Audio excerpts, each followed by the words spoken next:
Gideklara sa opisyal sa sangguniang panglungsod sa Jensan ang internal health emergency human mi reklamo og pagpanakit sa ulo, pagtukar sa hika og lisod nga paginhawa ang mga empleyado. Rason sa desisyon nga papaulion ang mga empleyado sa konseho og himuon na lang temporaryo ang ilang trabaho ngadto sa ilang panimalay. Extremely necessary para ma-protect nato ang health sa atong employees.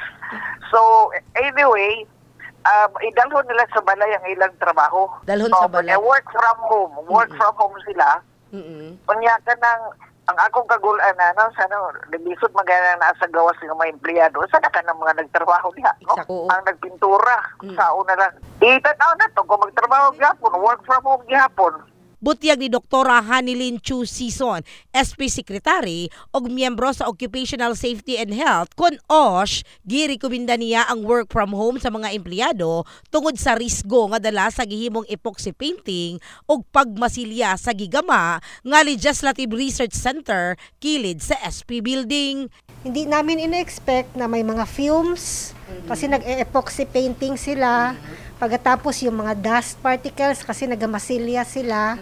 So, dumadaan according sa mga utility namin, sa mga marunong sa construction, dumadaan daw sa ceiling. So, tapos nasisip-sip na mga aircons namin. So, kahit na binubuksan namin yung windows, talagang nakakapasok pa rin from office. Tapos alam niyo naman, ma'am, na after COVID, weekend na ang ating ang lungs natin. Oo, tapos may mga employees kami na may mga preconditions ba. Ilan sila, ma'am, ngayon yung reklamo na today, I think we have around, if I'm not mistaken, parang mga 60 na ang nag-complain of headaches. Tapos mahapdi daw ang mata para mag-sore eye sila.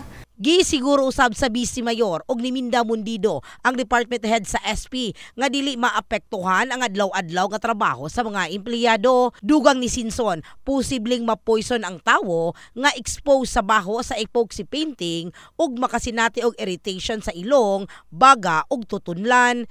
That's the reason for me as the Sangguniang Panglungsod Occupational Safety and Health team leader, I asked permission from our OSH chairman and department head na kung pwede mag-declare kami ng work from home. Work from home lang po ito, it does not mean na suspended ang work. Posible usab nga mapasaka ang risgo sa asma. In the heart of changing lives. Kini sa Brigada Richelle Gubalani sa Brigada News Jensan. Brigada News!